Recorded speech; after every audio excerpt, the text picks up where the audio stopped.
Welcome back to my YouTube channel Kavya Gowda Kannada vlogs. ಎಲ್ಲರೂ ಹೇಗಿದ್ದೀರಾ? ನಾನಂತೂ ಚೆನ್ನಾಗಿದ್ದೀನಿ, ನೀವು ಚೆನ್ನಾಗಿದ್ದೀರಾ ಅಂತ ಅನ್ಕೊಂಡಿದ್ದೀನಿ.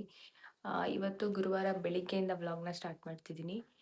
5:45 ವ್ಲಾಗ್ನ ಸ್ಟಾರ್ಟ್ ಮಾಡ್ತಿದ್ದೀನಿ. ಇವಾಗ ನಾವು ಮೈಸೂರಿಗೆ ಹೋಗ್ತಾ ಇದ್ದೀವಿ ಶಾಪಿಂಗ್ ಮಾಡೋಕ್ಕೆ, ಹೂವು ಹಣ್ಣು ಎಲ್ಲ ತರಕ್ಕೆ ಮೈಸೂರಿಗೆ ಹೋಗಿ ತರೋಣ ಅಂತ ಹೇಳ್ಬಿಟ್ಟು ಇವಾಗ ಹೊರಡ್ತಿದ್ದೀವಿ. ನಮ್ಮಮ್ಮ ಕಾಫಿ ಮಾಡ್ತಿದ್ದಾರೆ, ಕಾಫಿ ಕುಡ್ಕೊಂಡು ಇವಾಗ ಬಸ್ ಸ್ಟ್ಯಾಂಡ್ಗೆ ಹೋಗಬೇಕು. ಕವನಶ್ರೀ ರೆಡಿ ಆಗಿದ್ದಾರೆ. ನಿದ್ದೆಗಣ್ಣು ಬೆಳಿಗ್ಗೆ ಇಷ್ಟು ಬೇಗ 5 ಗಂಟೆಗೆ ಎದ್ದು ರೆಡಿಯಾಗಿ ಹೊರಡ್ತಿದ್ವಿ. ಇವಾಗ 5:45 ಆಗಿದೆ ಕರೆಕ್ಟಾಗಿ. ಮೈಸೂರಲ್ಲಿ ಸ್ವಲ್ಪ ಶಾಪಿಂಗ್ ಆಲ್ಮೋಸ್ಟ್ ತಂದಿದ್ದೀವಿ. ಇನ್ನು ಹೂವು ಹಣ್ಣು ನಾಳೆ ಫ್ಯೂಚರ್ಗೆ ಏನೇನು ಬೇಕೋ ಅದನ್ನು ತೊಗೊಂಡು ಬರೋಕ್ಕೆ ಹೋಗ್ತಿದ್ದೀವಿ.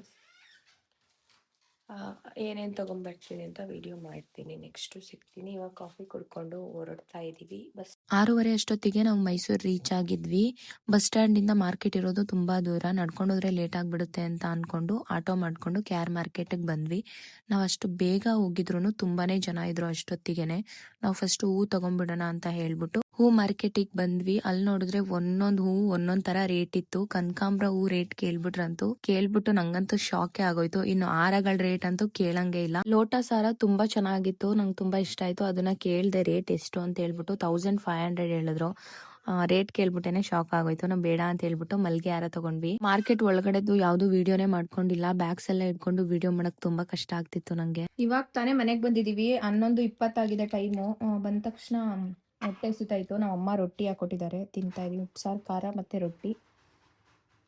ನೀರು ಕೂಡ ತಗೊಂಡಿಲ್ಲ ಅಲ್ಲಿ ನಾವು. ನಾಲ್ಕು ಶಾಪಿಂಗ್ ಮಾಡ್ಕೊಂಡು ಬಂದಿದ್ದೀವಿ. 6 ಗಂಟೆಗೆ ಹೋಗಿದ್ದು 11:20ಕ್ಕೆ ಕರೆಕ್ಟಾಗಿ ಮನೆಗೆ ಬಂದಿದ್ದೀವಿ. ಇವಾಗ ತಿಂಡಿ ತಿನ್ಕೊಂಡು ವಿಡಿಯೋ ಅಂತೂ ಮಾಡೋಕ್ಕಾಗಲಿಲ್ಲ, ಅಲ್ಲಿ ಫುಲ್ಲು ರಶ್ ಇತ್ತು. ಬ್ಯಾಗ್ಸ್ ಎಲ್ಲ ಇಟ್ಕೊಂಡು ವಿಡಿಯೋ ಮಾಡೋಕ್ಕಾಗಲಿಲ್ಲ. ವಿಡಿಯೋ ಯಾವುದು ಮಾಡ್ಕೊಂಡಿಲ್ಲ. ಇಲ್ಲಿ ನಾನು ಏನೇನು ತೊಗೊಂಡಿದ್ದೀನಿ ಅಂತ ತೋರಿಸ್ತೀನಿ, ಒಂದು ನಿಮಿಷ. ತಿಂಡಿ ತಿನ್ಕೊಂಡು ತೋರಿಸ್ತೀನಿ ಏನೇನು ತೊಗೊಂಡು ಬಂದಿದ್ದೀನಿ ಅಂತ. ನಾವು ಈ ಹಾರ ತೊಗೊಂಡಿದ್ದೀವಿ, ಲೋಟಸ್ದು. ತೋರಿಸಿ ಕರೆಕ್ಟಾಗಿ. ಈ ಹಾರಕ್ಕೆ 400 ರುಪೀಸ್. 400 ರುಪೀಸ್ ಕೊಟ್ಟು ಯಾರ ತಗೊಂಡಿದ್ದೀವಿ. ಚೆನ್ನಾಗಿದೆ. ಮೈಸೂರಲ್ಲಿ ಕಮ್ಮಿ ಅಂತ ಹೋದ್ವಿ, ಮೈಸೂರಲ್ಲೂ ಅಷ್ಟೇ ರೇಟ್ ಇದೆ. ಅಷ್ಟು ಈ ಹಾರ ಅಂತೂ ತುಂಬಾನೇ ಇಷ್ಟ ಆಯ್ತು. ಅದು ಮಲ್ಗೆ ಹಾರ ಅಲ್ಲ, ಅದು ಯಾವ ಹೂವು ಅದು? ಮಲ್ಗೆ ಹೂ ಅಲ್ಲ, ಅದು ನಂದಿ ಬಟ್ಲು ಅದು ಆ ತರದ್ ಒಂದ್ ಹಾರ ತಗೊಂಡಿದ್ವಿ. ಮತ್ತೆ ಇದೊಂದ್ ಹಾರ ತಗೊಂಡ್ವಿ, ಇದಂತೂ ತುಂಬಾ ಇಷ್ಟ ಆಯ್ತು. ಮೊಗ್ಗಿತ್ತು, ಅರಳ್ಬಿಟ್ಟೈತಾ. ಈ ಹಾರಾಗೆ ಎಷ್ಟು ಕೊಟ್ಟಿರ್ಬೋದು? ಮಮ್ಮಿ ಎಷ್ಟು ಕೊಟ್ಟಿರ್ಬೋದಮ್ಮ? 500 ಹಾರ ಇದು. ಫಸ್ಟ್ ನಾವ್ ಇದೇ ತಗೊಂಡಿದ್ದು ಹಾರ, ಮಲ್ಗೆ ಹೂದು ಬೇಕು ಅಂತ ಹೇಳ್ಬಿಟ್ಟು ಈ ಹಾರ ತಗೊಂಡ್ವಿ. 500 ಈ ಹಾರಗೆ. ಚೆನ್ನಾಗಿದೆ, ಮಲ್ಗೆ ಮೊಗ್ಗಿದೆ, ಇನ್ನ ಅರಳಿಲ್ಲ, ನಾಳೆಗೆ ಅರಳುತ್ತೆ. ಮತ್ತೆ ಇದೊಂದು ಹಾರ ತಗೊಂಡ್ ನೆಕ್ಸ್ಟ್ ಏನ್ ತಂದಿದೀವಿ ಅಂದ್ರೆ ಮಲ್ಗೆ ಮೊಗ್ಗು ತಗೊಂಡ್ವಿ. ಬಿಡಿ ಹೂವು ಇದು ಕಟ್ಟಿರೋದು. ಅದು ಇದು ಮರಳೆ ಹೂವು, ಅದು 80 ರೂಪಾಯಿ. ಇದು 1/4 kg ಮಲ್ಗೆ ಹೂವಿಗೆ 250 ರೂಪಾಯಿ ಕೊಟ್ಟಿದೀವಿ. ಮಲ್ಗೆ ಹೂ ರೇಟ್ ಏನ್ ಅಷ್ಟೊಂದು ಜಾಸ್ತಿ ಆಗಿಲ್ಲ. 100 ಗ್ರಾಮ್ 250 kg, ಬರೀ 50 ಗ್ರಾಮ್ಗೆ 150 ರೂಪಾಯಿ ಕೊಟ್ಬಿಟ್ಟು ತಂದಿದೀವಿ. ಕಟ್ಟಿರೋ ಹೂ ತಗೊಂಡ್ರೆ ಮೀಟ್ರು 300 ರೂಪಾಯಿ ಏನೋ ಹೇಳಿದ್ರು. ಅದಕ್ಕೆ ನಾವು ಬಿಡಿ ಹೂ ತಗೊಂಡ್ವಿ. ಇದು 150 ರೂಪಾಯಿ. ಇದ್ರಲ್ಲಿ ಸ್ವಲ್ಪ ಜಾಸ್ತಿ ಕ್ವಾಂಟಿಟಿ ಬರುತ್ತೆ ಅಂತ ಹೇಳ್ಬಿಟ್ಟು ನಾವು ಬಿಡಿ ತಗೊಂಡ್ವಿ. ಇದ್ರ ಜೊತೆ ಹಾಕಿ ಮಿಕ್ಸ್ ಮಾಡಿ ಕಟ್ಟಬೇಕು. ಚೆನ್ನಾಗಿದೆ ಮಲ್ಗೆ ಮೊಗ್ಗು. 1/4 kg 250 ರೂಪಾಯಿ ಕೊಟ್ಟು ತಂದ್ವಿ. ಇದು ಒಂದು. ಮತ್ತೆ ಕಟ್ಟಿರೋದು ಮರಳೆ ಹೂವು. ನನ್ಗೆ ಈ ಕಲರ್ ಅಲ್ಲಿ ಹಾರ ಮಾಡೋಣ ಅಂತ ಹೇಳ್ಬಿಟ್ಟು ಇದನ್ನ ತಗೊಂಡೆ ಫಸ್ಟ್. ಇದು 1/4 kg ಎಷ್ಟು 150 ರೂಪಾಯಿ ಅಲ್ವಾ? ಈ ಹೂಗೆ ಈ ಕಲರ್ ಶಾವಂತಿಗೆ 150 ರೂಪಾಯಿ. 1/4 kg 150 ರೂಪಾಯಿ ಈ ಹೂವು. ಗಣಗ್ಲೆ ಹೂನು ಅಷ್ಟೇ ರೇಟ್ ಇದೆ. ಗಣಗ್ಲೆ ಹೂವು ಎಷ್ಟು? ಗಣಗ್ಲೆ ಹೂವು 150 ರೂಪಾಯಿ 1/4 kg. ಎಲ್ಲ 1/4 kgನೇ ತಗೋಬೇಕು, 50 ಗ್ರಾಮ್ 100 ಗ್ರಾಮ್ ಕೊಡಲ್ಲ ಅಂತ ಹೇಳ್ಬಿಟ್ಟು ನಾನು 1/4 kgನೇ ತಂದೆ. ಆಮೇಲೆ ಜಿಪ್ಸಿ ಫ್ಲವರ್ ತಂದಿದ್ದೀನಿ, ಸ್ವಲ್ಪ ಡೆಕೋರೇಷನ್ಗೆ ಇರ್ಲಿ ಅಂತ ಹೇಳ್ಬಿಟ್ಟು. ಇದು 100 ರೂಪಾಯಿ ಇಷ್ಟಕ್ಕೆ ಜಿಪ್ಸಿ. ಇದು ಒಂದು ತಗೊಂಡೆ. ಇದು ಸ್ವಲ್ಪ ಗೆಜ್ಜೆ ವಸ್ತ್ರ ಮತ್ತೆ ದೇವ್ರ ಮನೆಗೆ ಬೇಕಾಗಿರೋ ಐಟಮ್ಸ್ ಎಲ್ಲ ಇದ್ರಲ್ಲಿ ತಗೊಂಡಿದ್ದೀವಿ. ಅದಾದ್ಮೇಲೆ ಇದು ಮತ್ತೆ ತಗೊಂಡೆ ನಾನು. ಜಾಸ್ತಿ ದಿಂಡು ತರ ಮಾಡೋಣ ಅಂತ ಹೇಳ್ಬಿಟ್ಟು ತಗೊಂಡೆ. ಈ ತರ ದಿಂಡಿತ್ತು, ಬಟ್ ಅದು ಒಂದ್ ದಿಂಡಿಗೆ 150 ರೂಪಾಯಿ ಹೇಳಿದ್ರು. ಇದು 1/4 kg 150 ರೂಪಾಯಿ ಕೊಟ್ಟಿದ್ದೀನಿ. ಇದು 1/4 kg 100 ರೂಪಾಯಿ ಕೊಟ್ಟಿದ್ದೀನಿ. ಈ ಹೂವೇನೆ 250 ರೂಪಾಯಿ. ಒಟ್ಟು ಅರ್ಧ kg ಇದೆ ಹೂವು. ಅದು ನೆಕ್ಸ್ಟ್ ಇನ್ನೇ ಹೂವು ತಗೊಂಡ್ವಿ. ಗಣಗ್ಲೆ ಹೂವು ಅರ್ಧ ಮಾರ್ ತಂದಿದ್ದೀನಿ ಎಕ್ಸ್ಟ್ರಾ. ಅದಾದ್ಮೇಲೆ ಮರಳೆ ಇನ್ನು ಗಣಗ್ಲೆ ಹೂವು, ಬಿಡಿ ಹೂವು ತಂದಿದ್ದೀನಿ, ಕಟ್ಟಿರೋದು ತಂದಿದ್ದೀನಿ. ಆ ಗಣಗ್ಲೆ ಹೂವು ತೋರ್ಸು ಮಮ್ಮಿ. ಅದು ಆ ಗಣಗ್ಲೆ ಹೂವು ಕಲರ್ ಚೆನ್ನಾಗಿತ್ತು ಅಂತ ಹೇಳ್ಬಿಟ್ಟು ಆ ಕಲರ್ ತಂದೆ.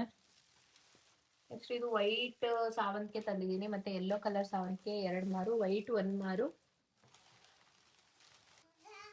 ಟೋಟಲ್ ಇಲ್ಲ ಅಂದ್ರೂ ಹೂಗೆನೆ ಒಂದು 2000 ಖರ್ಚು ಮಾಡಿದ್ದೀನಿ. ಹೂಗೆನೆ ಬರೀ ನಾನ್ ಫಸ್ಟಿಂಗ್ ನಮ್ಮ ಮನೇಲಿ ನಾವು ವರಮಹಾಲಕ್ಷ್ಮಿ ಮಾಡಕ್ಕೆ ಅಂತ ಸ್ಟಾರ್ಟ್ ಮಾಡಿದಾಗ ನಮ್ಗೆ ಲಕ್ಷ್ಮಿಗೆ ಮುಡ್ಸಕ್ಕೆ ಹೂವೇ ಇರ್ಲಿಲ್ಲ.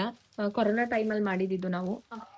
ಬಟ್ ಈ ಸಲ ನಂಗೆ ಜಾಸ್ತಿ ಹೂವು ಹಾಕಿ ಮಾಡ್ಬೇಕು ಅಂತ ಹೇಳ್ಬಿಟ್ಟು ತುಂಬಾ ಒಂದು 2000 ರೂಪಾಯಿ ಅಷ್ಟು ಹೂವು ಇದ್ರಲ್ಲಿ ಅಷ್ಟು ತಂದಿದ್ದೀವಿ. ಮತ್ತೆ ಲೋಟಸ್ ತಂದಿದೀವಿ. ಈ ಲೋಟಸ್ಗೆನೆ ಒಂದೊಂದಕ್ಕೆ 50 ರೂಪಾಯಿ ಕೊಟ್ಟಿದೀವಿ. ಚೆನ್ನಾಗಿದೆ. ಒಟ್ಟು ನಾನು 6 ಏನೋ ತಂದಿದ್ದೀನಿ. ಅದಾದ್ಮೇಲೆ ಇದೊಂದು ದೇವ್ರಿಗೆ ಹಾಕಕ್ಕೆ ಡಾಬ್ ಇರ್ಲಿಲ್ಲ, ಇದೊಂದು ತಗೊಂಡೆ 100 ರೂಪೀಸ್. ಇದೊಂದು ಎಲೆ ತಂದಿದೀವಿ. ಎಲೆ ಆದ್ಮೇಲೆ ಸ್ವಲ್ಪ ಕಡ್ಲೆಕಾಯಿ ತಂದಿದೀವಿ.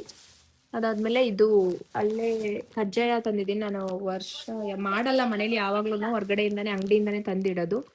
ಇದು ಕಜ್ಜಾಯ ತಂದಿದ್ದೀನಿ, ಮೈಸೂರಲ್ಲೇ ತಂದಿದ್ದು. ಮತ್ತೆ ಕರ್ಜಿಕಾಯಿ ತಂದಿದ್ದೀನಿ. ಮನೆಯಲ್ಲಿ ನಾವು ಒಬ್ಬಟ್ಟು ಮತ್ತೆ ರವೆ ಉಂಡೆ ಎರಡೇ ಮಾಡೋದು. ಮತ್ತೆ ಆಪಲ್ 1 kg ತಗೊಂಡಿದೀವಿ. ಅದಾದ್ಮೇಲೆ ಇದು ಕಲರ್ಸ್ ತಗೊಂಡಿದೀವಿ. ಇದು ರಂಗೋಲಿ ಪೌಡರು ಮತ್ತೆ ಕಲರ್ ಮಿಕ್ಸ್, ಇದನ್ನ ತಗೊಂಡಿದೀವಿ. ಅದಾದ್ಮೇಲೆ ನೆಕ್ಸ್ಟ್ ದ್ರಾಕ್ಷಿ, ಬ್ಲ್ಯಾಕ್ ಕಲರ್ ದ್ರಾಕ್ಷಿ ತಗೊಂಡಿದೀವಿ 1/4 kg. ಮತ್ತೆ ವೈಟ್ ಕಲರ್ ದ್ರಾಕ್ಷಿ 1/4 kg. ಮತ್ತೆ ಸೀಬೆಹಣ್ಣು ಇದು 1 kg 130 ರೂಪಾಯಿ. ಮತ್ತೆ ಸೌತೆಕಾಯಿ ತಗೊಂಡ್ವಿ. ಇದು 60 ರೂಪಾಯಿ kg ಸೌತೆಕಾಯಿ. ಅದಾದ್ಮೇಲೆ ನೆಕ್ಸ್ಟ್ ದಾಳಂಬಿ ಹಣ್ಣು 1 kg ತಗೊಂಡಿದೀವಿ. 100 ರೂಪಾಯಿ 120 ರೂಪಾಯಿ ದಾಳಿಂಬೆ ಹಣ್ಣು 1 kg. ಅದಾದ್ಮೇಲೆ ನೆಕ್ಸ್ಟ್ ಮೂಸಂಬಿ 1 kg ತಗೊಂಡಿದೀವಿ. ಅದಾದ್ಮೇಲೆ ಲಾಸ್ಟ್ ಫೈನಲ್ ಸಪೋಟ. ಇಷ್ಟು ನಾವು ಮೈಸೂರಿಂದ ಶಾಪಿಂಗ್ ಮಾಡ್ಕೊಂಡು ಬಂದಿರೋದು. ಮತ್ತೆ ಇಲ್ಲಿ ಇನ್ನ ತರದಿದೆ. ಬಾಳೆಹಣ್ಣು ತರಬೇಕು. ಬಾಳೆಹಣ್ಣು ಅಲ್ಲಿಂದ ತರಕ್ಕಾಗಲಿಲ್ಲ ಅಂತ ಹೇಳ್ಬಿಟ್ಟು ತರಲಿಲ್ಲ. ಇನ್ನ ಬಾಳೆಹಣ್ಣು ತರಬೇಕು. ಮತ್ತೆ ದೇವರಿಗೆ ಒಂದು ಕಿರೀಟ ತರಬೇಕು. ಮತ್ತೆ ಪಾಪುಗಳಿಗೆಲ್ಲ ಬಳೆ ತರಬೇಕು. ಮತ್ತೆ ಇನ್ನೇನು ತರಬೇಕು? ಬಟ್ಟೆ. ಬಂದ್ಬಿಡು, ಸೀರೆನೇ ಇಲ್ಲ. ನನಗೆ ತುಂಬ ಸ್ಪೆಷಲ್ ಅದು. ಅದನ್ನ ಒಂದು ತೋರಿಸ್ತೀನಿ ನಿಮಗೆ. ನಾನು ತುಂಬ ದಿನದಿಂದ ಅನ್ಕೋತಿದ್ದೆ ಅದನ್ನ ತಗೋಬೇಕು ಅಂತ. ಫೈನಲಿ ಅದನ್ನ ತಗೊಂಡಿದ್ದೀನಿ. ಏನು ಅಂತ ತೋರಿಸ್ತೀನಿ. ಇದೇ ವ್ಲಾಗಲ್ಲಿ ಇರುತ್ತೆ ಅದು ಏನು ಅಂತ ಅಂದರೆ. ಇದೇ ಪ್ರಿಪ್ರೇಷನ್ ವ್ಲಾಗಲ್ಲೇ ತೋರಿಸ್ತೀನಿ. ನಾನು ಪ್ರತಿ ವರ್ಷನೂ ಅದನ್ನ ಪರ್ಚೇಸ್ ಮಾಡ್ತಿದ್ವಿ ವರಮಹಾಲಕ್ಷ್ಮಿಗೆ. ಈ ಸಲ ಸ್ವಲ್ಪ ಜಾಸ್ತಿ ಶಾಪಿಂಗ್ ಮಾಡಿದ್ದೀವಿ. ಅದನ್ನ ಶಾಪಿಂಗ್ ಮಾಡಕ್ಕೆ ಹೋದಾಗ ನಾನು ವಿಡಿಯೋ ಏನೂ ಮಾಡ್ಕೊಂಡಿಲ್ಲ. ಅದು ಯಾವ್ದು ತಗೋತೀನಿ ಏನು ನನ್ನ ಕನ್ಫರ್ಮೇಷನ್ ಇರಲಿಲ್ಲ, ತಗೋತೀನೋ ಇಲ್ವೋ ಅಂತ. ಸೊ ಅದನ್ನ ನಾನು ವಿಡಿಯೋ ಮಾಡ್ಕೊಂಡಿಲ್ಲ. ಬಟ್ ಇವಾಗ ನಾನು ಏನು ತಂದಿದ್ದೀನಿ ಅಂತ ನಿಮಗೂ ತೋರಿಸ್ತೀನಿ. ಇವಾಗ ಟೈಮ್ ಬಂದು 9:45 ಆಗಿದೆ. ಇವಾಗ ಎಲ್ಲ ಪೂಜೆಗೆ ರೆಡಿ ಮಾಡ್ಕೋತಾ ಇದ್ದೀವಿ. ದೇವ್ರ ಮನೆ ಎಲ್ಲ ಕಂಪ್ಲೀಟಾಗಿ ರೆಡಿ ಆಗಿದೆ. ಡೆಕೋರೇಷನ್ಗೆ ಇಲ್ಲಿ ಮಾಡಬೇಕು. ಇದೆಲ್ಲ ಸೆಟ್ ಮಾಡ್ತಾ ಇದ್ದೀವಿ ಡೆಕೋರೇಷನ್ಗೆ. ನಾನೇನೋ ತೋರಿಸ್ತೀನಿ ಅಂತ ಹೇಳಿದ್ದೆ ಅಲ್ವಾ, ಅದೇನು ಅಂತಂದರೆ ನಂಗೆ ತುಂಬ ದಿನದಿಂದ ಸಿಲ್ವರ್ ಜ್ಯುವೆಲರಿ ತಗೋಬೇಕು ಅಂತ ತುಂಬ ಆಸೆ ಇತ್ತು. ಅದನ್ನು ತಗೊಂಡಿದ್ದೀನಿ. ಸ್ವಲ್ಪ ಹಳೇದೆಲ್ಲ ಸಿಲ್ವರ್ ಇತ್ತು, ಅದನ್ನ ಹಾಕ್ಬಿಟ್ಟು ಹಾಕ್ತೀನಿ ಅಂದ್ರೆ ಈ ಡಿಸೈನ್ಸ್ ಎಲ್ಲ ಇಷ್ಟ ಆಗುತ್ತಾ? ನಿಮ್ಗೆ ಏನಾದರೂ ಇಷ್ಟ ಆಯಿತು ಅಂತ ಅಂದರೆ ಹೇಳಿ. ತುಂಬ ಚೆನ್ನಾಗಿದೆ. ಇದು ಒಂದು ಸೆಟ್ ತಗೊಂಡಿದ್ದೀನಿ. ಇದು 31 ಗ್ರಾಮ್ ಇದೆ. ಈ ಡಿಸೈನ್ ಅಂತೂ ನಂಗೆ ತುಂಬಾ ಇಷ್ಟ ಆಯಿತು.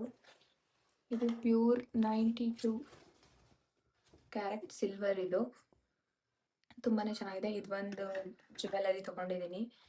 ಇದು ಒಂದು, ಮತ್ತೆ ಅದಕ್ಕೆ ಇಯರಿಂಗ್ಸ್ ಈ ಥರ ಇದೆ. ಇಯರಿಂಗ್ಸು. ಇದಕ್ಕೆ ಇಯರಿಂಗ್ಸ್ ತಗೊಂಡಿದ್ದೀನಿ. ಇದೊಂದು ಸರ ತಗೊಂಡಿದ್ದೀನಿ. ಇದೊಂದು ಇದು ಫುಲ್ಲು ನೆಕ್ಕಿಗೆ ಹಾಕೋದು ಈ ಥರ. ಇದು ಒಂದು 11 ಗ್ರಾಮ್ಸ್ ಇದೆ. ಇದು ಪರ್ಲ್ಸ್ದು ಇದು. ಇದೂ ತುಂಬ ಚೆನ್ನಾಗಿದೆ ಡಿಸೈನು. ಅದಕ್ಕೆ ಅಂತ ಹೇಳ್ಬಿಟ್ಟು ಇದು ಒಂದು ಇಯರಿಂಗ್ಸ್ ತೊಗೊಂಡಿದ್ದೀನಿ. ಅದು ತಿಂದು ಈ ಪರ್ಲ್ಸ್ ತೋರಿಸಿದ್ನಲ್ಲ, ಈ ಸರಕ್ಕೆ ಮ್ಯಾಚ್ ಮಾಡ್ಬೋದು ಅಂತ ಹೇಳ್ಬಿಟ್ಟು ಇದನ್ನ ತೊಗೊಂಡಿದ್ದೀನಿ. ಇದು ಒಂದು ಸೆಟ್ ತೊಗೊಂಡಿದ್ದೀನಿ. ಇದು ಸಿಲ್ವರೇನೆ, ನೋಡೋಕ್ಕೆ ಗೋಲ್ಡ್ ಥರ ಇದೆ. ಇದೊಂದು ಸಿಲ್ವರ್ ಜ್ಯುವೆಲ್ಲರಿ. ಇದು 16 ಗ್ರಾಮ್ ಏನೋ ಇದೆ. ಓಲೆ 5 ಗ್ರಾಮ್ಸ್ ಏನೋ ಇದೆ. ತುಂಬ ಚೆನ್ನಾಗಿದೆ ಇದು ಡಿಸೈನು. ಇದಕ್ಕೆ ಮ್ಯಾಚಿಂಗ್ ಇಯರಿಂಗ್ಸು ತೊಗೊಂಡಿದ್ದೀನಿ ನಾನು. ತುಂಬಾ ಚೆನ್ನಾಗಿದೆ ಈ ಸೆಟ್ಟು. ಇದನ್ನೆಲ್ಲ ನಾನು ಪರ್ಚೇಸ್ ಮಾಡಿದ್ದು ಮಳವಳ್ಳಿಲಿ ಧನಲಕ್ಷ್ಮಿ ಜ್ಯುವೆಲ್ಸಲ್ಲಿ ನಾನು ಪರ್ಚೇಸ್ ಮಾಡಿದ್ದು. ಕಲೆಕ್ಷನ್ ಅಂತೂ ತುಂಬಾ ಚೆನ್ನಾಗಿದೆ, ನನಗಂತೂ ತುಂಬ ಇಷ್ಟ ಆಯಿತು. ನಾನು ಈ ಅಂಗಡಿನ ನೋಡಿದ್ದು ಇನ್ಸ್ಟಾಗ್ರಾಮಲ್ಲಿ ನೋಡಿಬಿಟ್ಟು ಹೋಗಿದ್ದೆ. ಮೊನ್ನೆ ಹೋಗ್ಬಿಟ್ಟು ಹೆಂಗಿರುತ್ತೋ ಏನೋ ಅಂತ ಚೆಕ್ ಮಾಡಿದೆ. ಬಟ್ ಚೆನ್ನಾಗಿದೆ. ಸಿಲ್ವರು ಅಷ್ಟೇ ತುಂಬ ಚೆನ್ನಾಗಿದೆ. ಕಲೆಕ್ಷನ್ಸು ತುಂಬ ಚೆನ್ನಾಗಿದೆ. ಇದಿರೋದು ಧನಲಕ್ಷ್ಮಿ ಜ್ಯುವೆಲ್ಸು ಮಳವಳ್ಳಿಲಿರೋದು. ತುಂಬಾ ಕಲೆಕ್ಷನ್ಸ್ ಇದೆ. ನನಗಂತೂ ತುಂಬ ಇಷ್ಟ ಆಯಿತು. ಮತ್ತು ರೀಸನಬಲ್ ಪ್ರೈಸ್. ಇದಕ್ಕೆ ನಾನು ಸ್ವಲ್ಪ ಹಳೇದು ಸಿಲ್ವರ್ ಜ್ಯುವೆಲ್ಸ್ ಇತ್ತು, ಅದನ್ನೆಲ್ಲ ಹಾಕ್ಬಿಟ್ಟು ಇದಿಷ್ಟು ತೊಗೊಂಡಿದ್ದೀನಿ. ಟೋಟಲ್ಲು 3 ಸರ ತೊಗೊಂಡಿದ್ದೀನಿ. ಅದಕ್ಕೆ ಮ್ಯಾಚಿಂಗ್ ಇಯರಿಂಗ್ಸ್ ತೊಗೊಂಡಿದ್ದೀನಿ 3. ತುಂಬಾ ಚೆನ್ನಾಗಿದೆ. ನಿಮಗೂ ಏನಾದರೂ ಬೇಕು ಅಂತ ಅಂದರೆ ಅವ್ರ ಪೇಜ್ನ ನಾನು ಡಿಸ್ಕ್ರಿಪ್ಷನಲ್ಲಿ ಕೊಟ್ಟಿರ್ತೀನಿ, ನೀವು ಚೆಕ್ ಮಾಡ್ಬೋದು. ತುಂಬಾ ಚೆನ್ನಾಗಿದೆ ಕಲೆಕ್ಷನ್ಸ್. ಟೈಮ್ ಬಂದು ಇವಾಗ ಎಷ್ಟು 12 ಗಂಟೆ ಆಗಿದೆ. ಡೆಕೋರೇಷನ್ ಎಲ್ಲ ಅರ್ಧಂಬರ್ಧ ಆಗಿದೆ, ನಿದ್ದೆ ಬರ್ತಾ ಇದೆ. ಇವಾಗ ಊಟ ಮಾಡ್ತಾ ಇದ್ದೀವಿ 12 ಗಂಟೆಲಿ. ಊಟ ಮಾಡಿಬಿಟ್ಟು ಮತ್ತೆ ಸ್ಟಾರ್ಟ್ ಮಾಡಬೇಕು ಡೆಕೋರೇಷನ್ ಮಾಡೋಕ್ಕೆ. ಸೀರೆ ಎಲ್ಲ ಉಡಿಸ್ಬೇಕು. ಇನ್ನು ಪಿನ್ ಮಾಡಿಟ್ಟಿದ್ದೀನಿ ಸ್ಯಾರಿ, ಉಡಿಸ್ಬೇಕು. ಮತ್ತು ಇವಾಗ ಟೈಮ್ ಬಂದು 3:30 ಆಗಿದೆ. ಇವತ್ತು ನೈಟೆಲ್ಲ ನಿದ್ದೆನೇ ಮಾಡಿಲ್ಲ. ಫುಲ್ ಡೆಕೋರೇಷನ್ ಅಂತ ಅದ್ರ ಬಗ್ಗೆನೇ ಫುಲ್ಲು ತಲೆ ಕೆಡಿಸ್ಕೊಂಡು ಈ ಥರ ಸಿಂಪಲ್ಲಾಗಿ ಡೆಕೋರೇಷನ್ ಮಾಡ್ಕೊಂಡಿದ್ದೀವಿ. ಫುಲ್ ಎಲ್ಲ ಕಂಪ್ಲೀಟ್ ಆಗಿದೆ. ಇವಾಗ ಏನಿದ್ರು ಕ್ಲೀನ್ ಮಾಡಿಕೊಂಡು ಮತ್ತೆ ಒಂದ್ಸಲ ಹೋಗಿ ಸ್ನಾನ ಮಾಡ್ಕೊಂಡು ಬಂದು ಪೂಜೆ ಮಾಡಬೇಕು. ಬ್ರಾಹ್ಮಿ ಮುಹೂರ್ತದಲ್ಲಿ ಪೂಜೆ ಮಾಡಬೇಕು ಅಂತ ಹೇಳ್ಬಿಟ್ಟು ಬೇಗ ಸ್ನಾನ ಮಾಡಿಕೊಂಡು ರೆಡಿ ಆಗಿಬಿಟ್ಟು ಪೂಜೆಗೆಲ್ಲ ರೆಡಿ ಮಾಡ್ಕೋತಿದ್ದೆ. ಬಟ್ ಏನು ಮಾಡಿದ್ದೀನಿ ಅಂತ ಅಂದರೆ ಟ್ರೈಪೋರ್ಡಲ್ಲಿ ಫೋನ್ ಇಟ್ಬಿಟ್ಟು ವಿಡಿಯೋ ಮಾಡೋಕ್ಕೆ ಅಂತ ಹೇಳ್ಬಿಟ್ಟು ಇಟ್ಟಿದ್ದೆ. ಬಟ್ ನನ್ನ ಫೋನಲ್ಲಿ ಸ್ಟೋರೇಜ್ ಜಾಸ್ತಿ ಆಗಿಬಿಟ್ಟು ವಿಡಿಯೋ ಕಟ್ ಆಗಿಬಿಟ್ಟಿದೆ. ಜಾಸ್ತಿ ವೀಡಿಯೋಸೇ ಆಗಿಲ್ಲ. ಫುಲ್ ಸ್ಟಾರ್ಟಿಂಗಿಂದ ವಿಡಿಯೋ ಮಾಡಬೇಕು ಅಂತ ಅಂದ್ಕೊಂಡಿದ್ದೆ. ಸ್ವಲ್ಪ ಮಾತ್ರ ವಿಡಿಯೋ ಇತ್ತು, ಅದನ್ನ ಮಾತ್ರ ಇವಾಗ ಅಪ್ಲೋಡ್ ಮಾಡಿದ್ದೆ. ಈ ಥರ ಇದ್ದಾರೆ. ಆ್ಯಕ್ಚುಲಿ ನಿಮಗೆಲ್ಲ ನಾನು ಲಕ್ಷ್ಮಿ ಉಡ್ಸೋಕ್ಕೆ ತೋರಿಸಿದ ಸೀರೆನೇ ಬೇರೆ, ನಾನು ಉಡ್ಸಿರೋ ಸೀರೆನೇ ಬೇರೆ. ಅದು ನಂಗೆ ಯಾಕೋ ಸ್ವಲ್ಪ ಡಲ್ ಅಂತ ಅನ್ನಿಸ್ತು, ಸೊ ಇದನ್ನೇ ಹಾಕಿದ್ದೀನಿ. ಏನಾಗಿದೆ ಅಂತಂದರೆ ಮ್ಯಾಟು ಗ್ರೀನ್ ಆಗಿದೆ, ಬ್ಯಾಕ್ ಡ್ರಾಪು ಗ್ರೀನ್ ಆಗಿದೆ. ಹಂಗಾಗಿ ಗ್ರೀನ್ ಇಕೋ ಫ್ರೆಂಡ್ಲಿ ಲಕ್ಷ್ಮಿ ಥರ ಕಾಣ್ತಾ ಇದೆ ಗ್ರೀನ್ ಆಗಿ. ತುಂಬ ಚೆನ್ನಾಗಿದೆ, ತುಂಬ ಚೆನ್ನಾಗಿ ಕಾಣ್ತಾ ಇದ್ದಾರೆ ನಮ್ಮ ಮನೆ ಲಕ್ಷ್ಮಿ. ನನಗೆ ಇಷ್ಟ ಆಯ್ತಪ್ಪ. ಬೇರೆಯವ್ರಿಗೆ ಇಷ್ಟ ಆಯ್ತೋ ಇಲ್ವೋ ನಂಗೆ ಗೊತ್ತಿಲ್ಲ. ನಮ್ಮನೆ ಲಕ್ಷ್ಮಿ ನಂಗೆ ಇಷ್ಟ. ಇವಾಗ ನಮ್ಮಮ್ಮ ತಿಂಡಿಗೆ ಪುಳಿಯೋಗರೆ ಮಾಡಿದ್ದಾರೆ. ಪುಳಿಯೋಗರೆ ತಿನ್ಬೇಕು. ಪುಳಿಯೋಗರೆ ತಿಂಡಿ ತಿನ್ಕೊಂಡು ಹಂಗೆ ವ್ಲಾಗ್ನ ಕಂಟಿನ್ಯೂ ಮಾಡ್ತೀವಿ. ಇವಾಗ ನಾವು ಒಬ್ಬಟ್ಟು ಮಾಡ್ತಾ ಇದೀವಿ, ಕಾಳು ಒಬ್ಬಟ್ಟು. ನಮ್ಮಮ್ಮ ಇವತ್ತು ತುಂಬಾ ಚೆನ್ನಾಗಿ ಒಬ್ಬಟ್ಟು ಮಾಡೋರಂತೆ. ನಮ್ಮಮ್ಮ ಒತ್ಕೊಡ್ತಾ ಇದ್ದಾರೆ, ನಾನು ಬೇಯಿಸ್ತಾ ಇದ್ದೀನಿ. ವರಮಹಾಲಕ್ಷ್ಮಿ ಹಬ್ಬಕ್ಕೆ ಒಬ್ಬಟ್ಟು, ಸ್ಪೆಷಲ್ ಒಬ್ಬಟ್ಟು. ನಮ್ಮ ಮನೇಲಿ ಎಲ್ರಿಗೂ ಕಾಳೊಬ್ಬಟ್ಟು ಅಂದ್ರೇನೆ ಇಷ್ಟ. ಕಾಳೊಬ್ಬಟ್ಟು ಯಾರು ತಿನ್ನಲ್ಲ. ಇದೀವಿ. ನೆಕ್ಸ್ಟ್ ಅಡುಗೆ ಶುರು ಮಾಡಬೇಕು. ತರಕಾರಿ, ಬೇಳೆ ಸಾಂಬಾರ್, ಅನ್ನ ಮತ್ತೆ ಪಲ್ಯ, ಬೀನ್ಸ್ ಪಲ್ಯ, ಒಬ್ಬಟ್ಟು. ನೋಡಿ ಯಾರ್ಯಾರಿಗೆ ಒಬ್ಬಟ್ಟು ಇಷ್ಟ ನೋಡಿ ಇಲ್ಲಿಂದಾನೆ ತಿನ್ಕೊಂಬಿಡಿ. ನಿಮ್ಮ ಮನೆಗೆ ತಂದ್ಕೊಡಕ್ ಆಗಲ್ಲ, ಸೊ ಇಲ್ಲೇ ನೋಡ್ಕೊಂಡು ತಿನ್ಕೊಂಬಿಡಿ. ಪರವಾಗಿಲ್ಲ, ನಮ್ದೇನ್ ಕಾಣದ್ ಬೇಡ, ನಿಮ್ ಕಾಣ್ಲಿ. ಸುಮಾರು ವಿಡಿಯೋಸ್ ಮಾಡ್ಕೊಳ್ಳೋಕ್ಕೆ ಆಗಿಲ್ಲ ನನಗೆ. ಸ್ವಲ್ಪ ನನ್ನ ಫೋನ್ ಸ್ಟೋರೇಜ್ ಜಾಸ್ತಿ ಆಗಿಬಿಟ್ಟಿದೆ, ಅದಕ್ಕಾಗಿ ವಿಡಿಯೋಸ್ ಮಾಡ್ಕೊಳ್ಳೋಕ್ಕಾಗಿಲ್ಲ. ಇವಾಗಲೂ ಅಷ್ಟೇ ಕುಂಕುಮಕ್ಕೆ ತುಂಬ ಜನ ಬಂದಿದ್ರು, ನಾನು ವಿಡಿಯೋಸೇ ಮಾಡ್ಕೊಳ್ಳೋಕ್ಕಾಗಲಿಲ್ಲ. ಸೊ ಕುಂಕುಮ ಕೊಡೋದ್ರಲ್ಲಿ ಬ್ಯುಸಿ ಆಗಿಬಿಟ್ಟಿದ್ದೆ. ಇವಾಗ ಪೂಜೆ ಎಲ್ಲ ಮುಗೀತು. ಇವಾಗ ಟೈಮ್ ಬಂದು 10 ಗಂಟೆ ಆಗಿದೆ. ಎಲ್ರ ಮನೆಗೂ ಅರ್ಶಿನ ಕುಂಕುಮಕ್ಕೆ ಹೋಗಿದ್ದು ಬಂದಿದ್ದಾಯಿತು. ನಮ್ಮ ಮನೆಯಲ್ಲೂ ಪೂಜೆ ಆಯಿತು, ಎಲ್ರಿಗೂ ಅರ್ಶಿನ ಕುಂಕುಮ ಕೊಟ್ಟಾಯಿತು. ಇವಾಗ ಹಬ್ಬ ಮುಗಿಸಿದ್ದೀವಿ ಫೈನಲಿ. ತುಂಬಾ ಖುಷಿ ಆಯಿತು. ತುಂಬ ಚೆನ್ನಾಗಾಯಿತು ಈ ವರ್ಷ ಹಬ್ಬ. ನಮ್ಮನೆ ಲಕ್ಷ್ಮಿಗೆ ತುಂಬ ದೃಷ್ಟಿಯಾಗಿದೆ. ಚೆನ್ನಾಗಿ ಬಂದಿದೆ ಅಲಂಕಾರ ಅಂತ ತುಂಬ ಜನ ಹೇಳಿದ್ರು. ಆ, ಈ ವರ್ಷ ಇಷ್ಟು ಚೆನ್ನಾಗಿ ಬಂದಿದೆ. ಮುಂದಿನ ವರ್ಷ ಯಾವ ಥರ ಬರುತ್ತೋ ಗೊತ್ತಿಲ್ಲ. ನನಗಂತೂ ತುಂಬ ಖುಷಿ ಆಯಿತು. ಇವಾಗ ಗೆಟ್ ರೆಡಿ ವಿತ್ ಮೀ ಮಾಡೋಣ ಅಂದ್ಕೊಂಡೆ, ಏನೂ ಮಾಡಿಲ್ಲ. ಇವಾಗ ಸ್ವಲ್ಪ ಊಟ ಮಾಡಿಬಿಟ್ಟು ಮಲ್ಕೋಬೇಕು. ನಮ್ಮ ಮನೇಲಿ ಗೆಸ್ಟ್ ಅಂತ ಯಾರೂ ಇಲ್ಲ. ನಮ್ಮ ಆಂಟಿ ಮತ್ತು ನಮ್ಮ ಆಂಟಿ ಮಗಳು ಬಂದಿದ್ದಾರೆ, ಇಬ್ಬರೇ ಇರೋದು. See this one lady, this one. ಇಷ್ಟೇ ಜನ ಇರೋದು.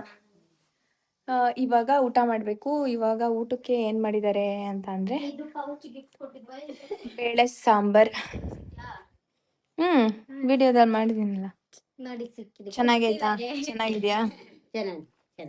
ಚೆನ್ನಾಗಿದೆಯಾ? ನಿಮ್ಮ ಮಮ್ಮಿ ಕೊಟ್ಟರು ನಿಂಗೆ ಕೊಟ್ಟರು ಎರಡು ಅಂತೆ ಅಲ್ವಾ? ನಿನಗೆ ಮದುವೆ ಆದಮೇಲೆ ನಿನಗೂ ಸಪ್ರೇಟಾಗಿ ಕೊಡ್ತೀವಿ. ಈಗ ನಿಂಗೆ ಮದುವೆ ಆಗಿಲ್ಲ ಅಲ್ವಾ? ಇವಾಗ ನಮ್ಮ ಲಕ್ಷ್ಮಿಗೆ ಆರತಿ ಮಾಡಿ ಕದಲಿಸ್ಬೇಕು ಕಳಶನ. ಇವತ್ತೇ ಕದಲಿಸಿದ್ರೆ ನಾಳೆ ಎತ್ತಿಡ್ಬೋದು. ಸೊ ಇವಾಗಲೇ ಕದಲಿಸ್ಬಿಟ್ಟು ಮಲ್ಕೋಬೇಕು. ಈ ವ್ಲಾಗ್ನ ಇಲ್ಲಿಗೆ ಎಂಡ್ ಮಾಡ್ತಿದ್ದೀನಿ. ಈ ನನ್ನ ವರಮಹಾಲಕ್ಷ್ಮಿ ಹಬ್ಬದ ವ್ಲಾಗ್ ನಿಮ್ಗೇನಾದರೂ ಇಷ್ಟ ಆಗಿದ್ರೆ ಪ್ಲೀಸ್ ನನ್ನ ಚಾನಲ್ನ ಸಬ್ಸ್ಕ್ರೈಬ್ ಮಾಡ್ಕೊಳ್ಳಿ. ಇನ್ನೂ ನನ್ನ ಚಾನಲ್ನ ಸಬ್ಸ್ಕ್ರೈಬ್ ಮಾಡದೆ ನೋಡ್ತಿದ್ದೀರಾ, ಪ್ಲೀಸ್ ಸಬ್ಸ್ಕ್ರೈಬ್ ಮಾಡ್ಕೊಳ್ಳಿ, ಲೈಕ್, ಶೇರ್, ಕಮೆಂಟ್ ಮಾಡಿ ಅಂತ ಹೇಳ್ತಾ ನನ್ನ ಈ ವ್ಲಾಗ್ನ ಇಲ್ಲಿಗೆ ಎಂಡ್ ಮಾಡ್ತಿದ್ದೀನಿ. ಸಿಗ್ತೀನಿ ನನ್ನ ನೆಕ್ಸ್ಟ್ ವ್ಲಾಗಲ್ಲಿ. ಅಲ್ಲಿವರೆಗೂ ಟೇಕ್ ಕೇರ್, ಬೈ ಬಾಯ್.